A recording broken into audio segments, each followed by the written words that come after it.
chào mọi người, hôm nay mình sẽ hướng dẫn móc túi hoa như thế này nha. Nguyên liệu mình sử dụng là len nhung đũa hay còn gọi là len bông sữa. Mình sẽ chuẩn bị hai màu, màu làm nhụy hoa các bạn chuẩn bị cho mình 1 cuộn và màu làm cánh hoa cũng như là phần hoa mang các bạn chuẩn bị cho mình 4 cuộn nha. Kim móc ở đây mình sẽ sử dụng kim móc kim loại 8mm để móc. Đầu tiên mình sẽ tạo vòng tròn ma thuật để móc phần nhụy hoa. Thì mình có một video hướng dẫn cách tạo vòng tròn ma thuật chi tiết, mình để dưới phần mô tả, các bạn có thể vào xem nếu còn nha.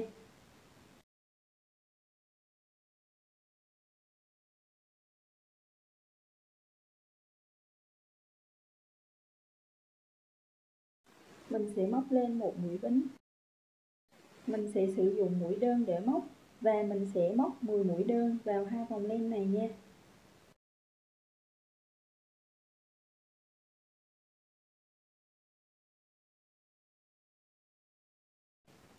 Một,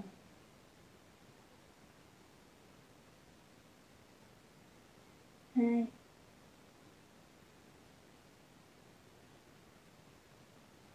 3,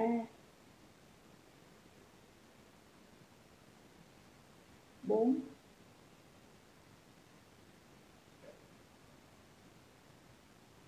5. Sau khi móc được 10 mũi đơn, mình sẽ tiến hành siết sợi len để tăng vòng tròn nhỏ lại. Ở cách tạo vòng tròn ma thuật thì mình sẽ siết một sợi len phía dưới này trước, sau đó mình sẽ siết sợi len thừa này sau. Tuy nhiên ở đây mình sử dụng len nhung, kích thước sợi len hơi to. Sau khi móc được 10 mũi đơn thì đã che hết vòng len ban đầu, do đó mình chỉ siết sợi len thừa này nha.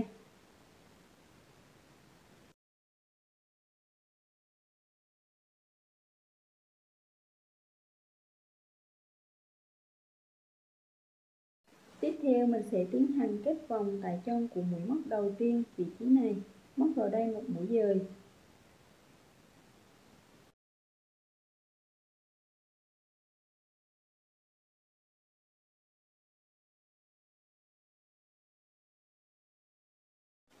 Các bạn giấu sợi len thừa ở đây nha.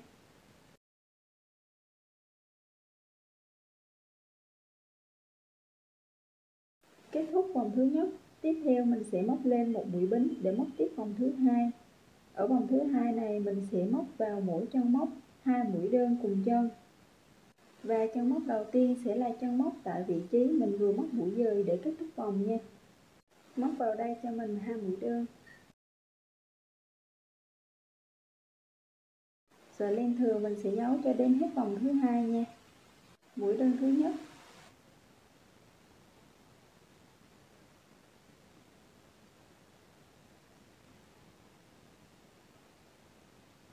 mũi đơn thứ hai. Ở chân móc tiếp theo cũng sẽ móc tương tự 2 mũi đơn cùng chân.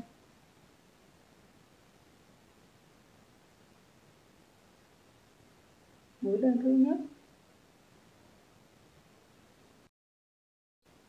mũi đơn thứ hai, chân móc thứ ba 2 mũi đơn cùng chân.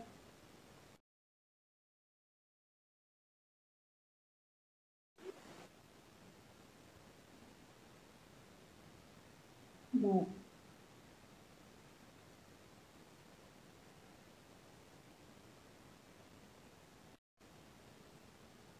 2. Các bạn móc tương tự ở các chân móc còn lại cho đến cuối vòng nha. Sau khi móc đến cuối vòng, số mũi móc của mình có được là 20 mũi móc, tăng gấp đôi so với vòng đầu tiên nha. Và mình cũng sẽ tiến hành kết vòng tại chân của mũi móc đầu tiên vị trí này. Đây là mũi bính mình móc lên ban đầu, không phải là mũi móc đầu tiên. Đây là chân của mũi móc đầu tiên nha. Móc vào đây một mũi dời.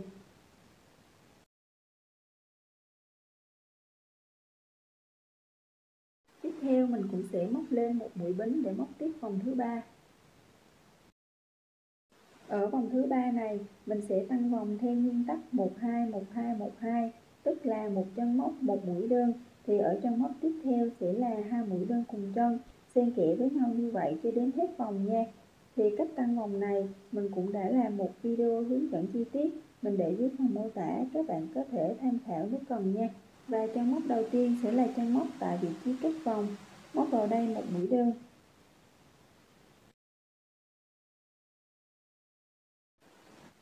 Chân móc tiếp theo 2 mũi đơn cùng chân.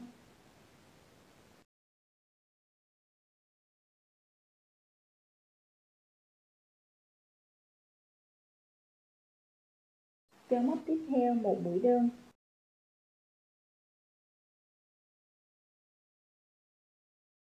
Chân móc tiếp theo 2 mũi đơn cùng chân.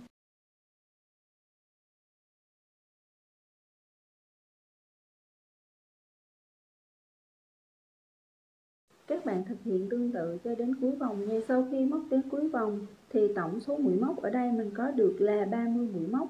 Và mình cũng sẽ tiến hành kết vòng tại chân của mũi móc đầu tiên, vị trí này. Móc vào đây một mũi dời.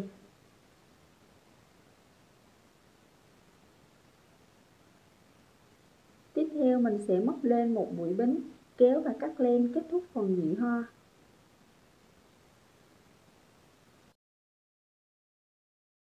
Sợi len thừa này các bạn giấu vào mặt sau của hình tròn nha.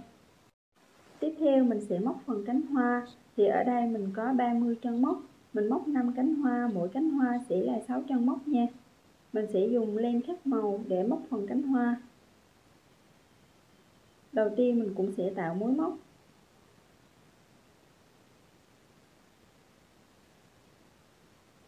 Sau đó tại vị trí kết vòng, vị trí này, đâm kim móc vào đây. Lấy mũi len kéo qua. Móc lên một mũi bính. Kéo sợi len thừa để mối móc nhỏ lại. Sau đó móc lên thêm một mũi bính.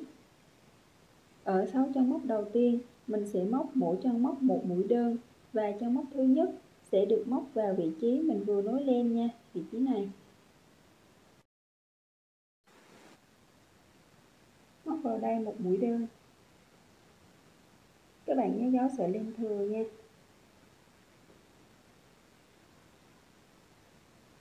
Chân móc thứ hai một mũi đơn.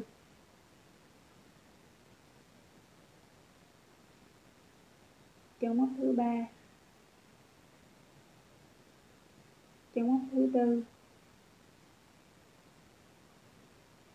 Chân móc thứ năm.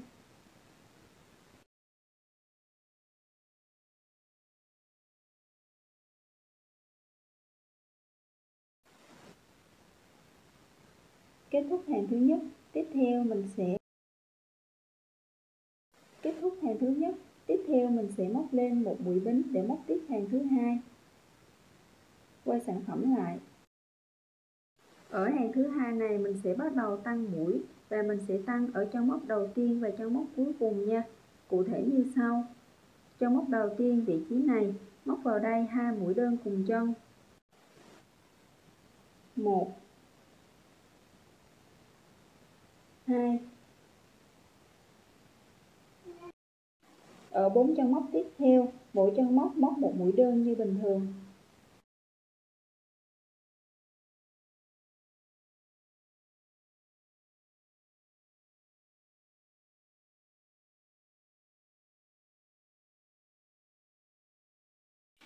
Chân móc cuối cùng tiếp tục móc 2 mũi đơn cùng chân.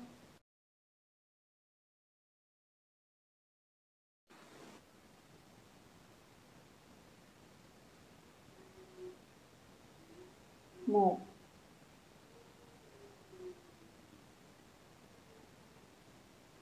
2. Kết thúc hàng thứ hai. Tiếp theo mình sẽ móc lên một mũi bính để móc tiếp hàng thứ ba. Quay sản phẩm lại. Thì ở hàng thứ ba này mình sẽ tiếp tục tăng mũi ở chân móc đầu tiên và cuối cùng, tương tự hàng thứ hai nha. Chân móc đầu tiên, 2 mũi đơn cùng chân. 1 2. 6 chân móc tiếp theo, mỗi chân móc móc một mũi đơn như bình thường.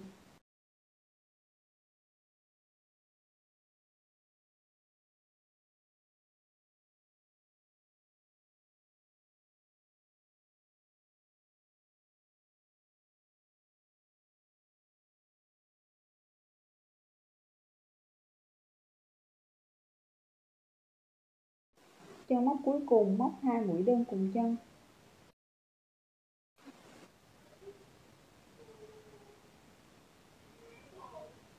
1,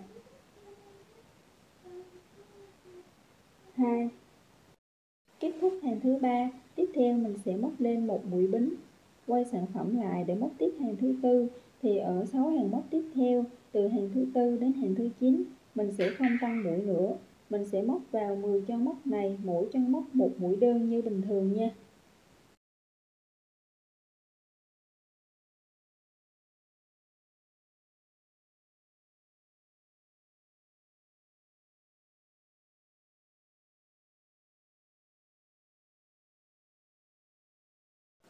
Sau khi móc thêm được 6 hàng móc không tăng mũi, mỗi chân móc móc một mũi đơn như bình thường, thì ở hai hàng móc cuối cùng là hàng móc thứ 10 và 11, mình sẽ tiến hành giảm mũi, cụ thể như sau.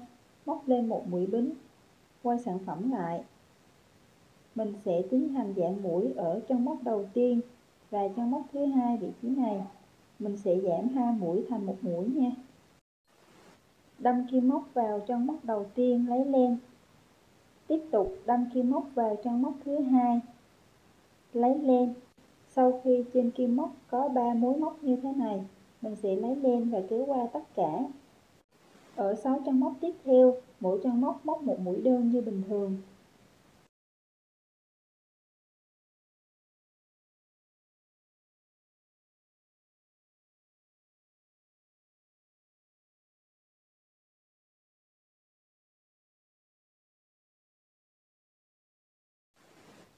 Ở hai chân móc cuối cùng, mình sẽ tiến hành giảm mũi tương tự hai chân móc đầu tiên nha.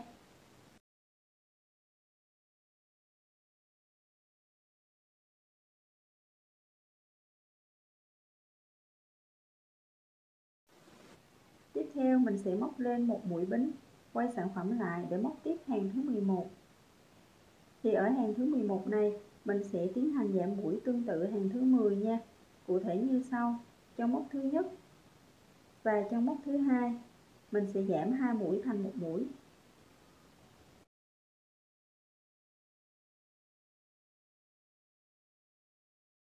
Bốn chân móc tiếp theo, mỗi chân móc móc một mũi đơn như bình thường.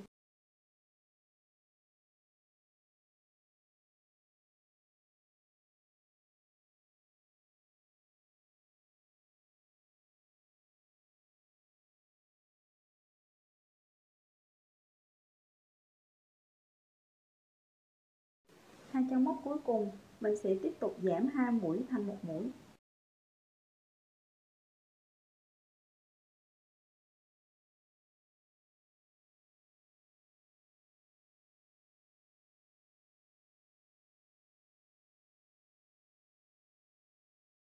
Tiếp theo mình sẽ móc lên một mũi bính, kéo và cắt len, kết thúc cánh hoa thứ nhất.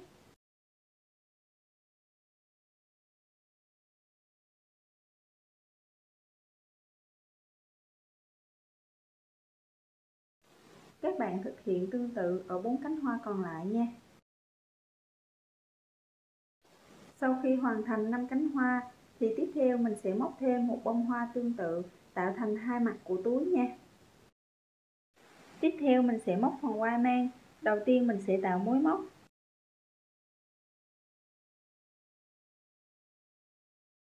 Sau đó móc lên 6 mũi bính.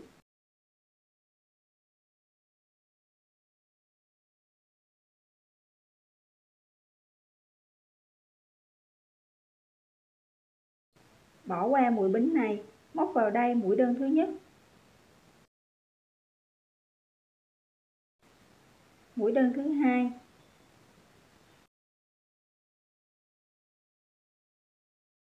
Mũi đơn thứ ba.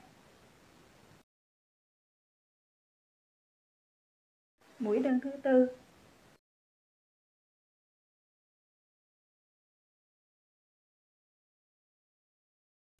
Mũi đơn thứ 5.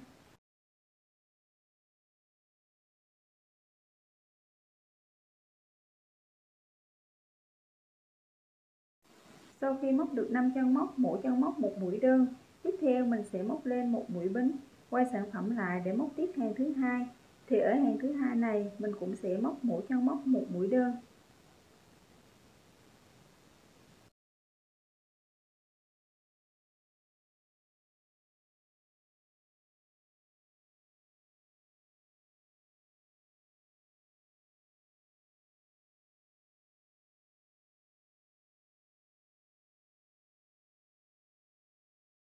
Kết thúc hàng thứ hai, các bạn móc tương tự ở các hàng móc còn lại cho đến khi được tổng số hàng móc là 166 hàng nha. Sau khi móc được 166 hàng móc, tiếp theo mình sẽ nối hai đầu của phần quai mang lại. Mình sẽ đặt hai mặt phải áp vào nhau như thế này. Ở mũi móc cuối cùng, các bạn giữ nguyên như thế này, không móc lên một bính nha. Đâm kim móc vào trong móc thứ nhất ở mặt này.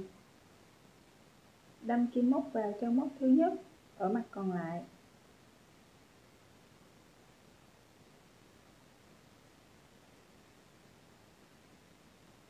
Móc một mũi đơn.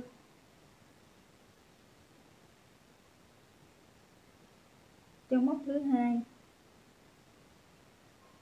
Trong móc thứ hai ở mặt còn lại. Một mũi đơn. Trong móc thứ ba.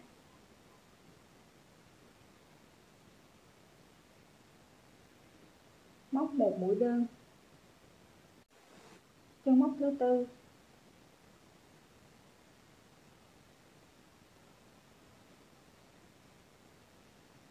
Trong móc thứ năm.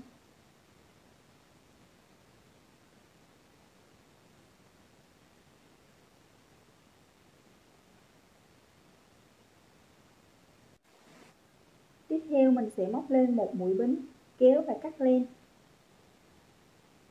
Sau khi nối hai đầu của phần quai túi thì sợi len thừa ở đây các bạn giấu đi luôn nha. Tại đường nối này mình sẽ tính đều sang hai bên, mỗi bên là 55 hàng móc. Ở đây mình có đánh dấu sẵn như thế này. Đường nối ở đây mình sẽ đặt dưới phần đáy túi nha. Mình sẽ lật sang mặt phải như thế này để nối. Đây là phần thân túi, đây là phần trên của túi. Thì mình sẽ áp hai mặt trái của phần thân và phần quai với nhau như thế này.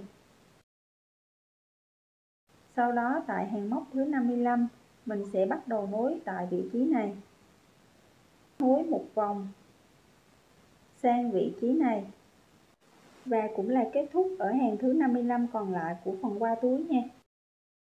Mình sẽ tiến hành nối cụ thể như sau. Mình sẽ dùng len cùng màu với phần cánh hoa và phần quai túi nha.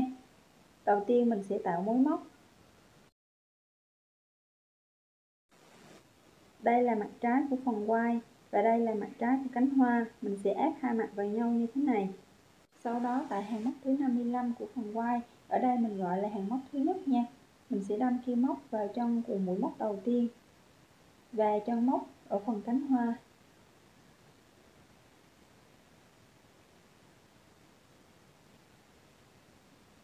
Lấy mũi len kéo qua. Sau đó móc lên một bính. Kéo sợi len thừa để mối móc nhỏ lại. Sợi len thừa ở đây mình sẽ giấu vào trong của sản phẩm nha. Tiếp theo đây là hàng móc thứ hai của phần quai. Đâm kim móc vào chân của mũi móc đầu tiên. Chân móc thứ hai của phần cánh hoa. Móc một mũi dời.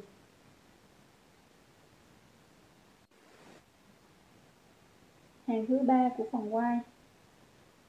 Chân của mũi móc đầu tiên. Chân móc thứ ba của cánh hoa.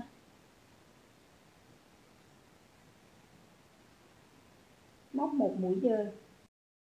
Các bạn móc tương tự ở các chân móc và hàng móc còn lại nha. Cứ một hàng móc ở phần quai sẽ tương ứng với một chân móc ở phần cánh hoa. Lưu ý ở phần thân của cánh hoa mình có 11 hàng móc. Hàng móc đầu tiên là hàng móc này. Mình sẽ móc tại vị trí này. Tuy nhiên vị trí này chính là chân móc cuối cùng, chân móc thứ 6 của đầu cánh hoa. Do đó ở thân của cánh hoa mình còn lại 10 hàng móc nha, tương ứng với 10 hàng móc của phần quai. Sau khi móc đến cuối vòng thì các bạn móc lên cho mình thêm một bính, kéo và cắt len. Sợi len thừa ở đây mình sẽ giấu vào trong của sản phẩm nha. Sau đó lọt sang mặt còn lại của túi và tiến hành nối len tương tự nha.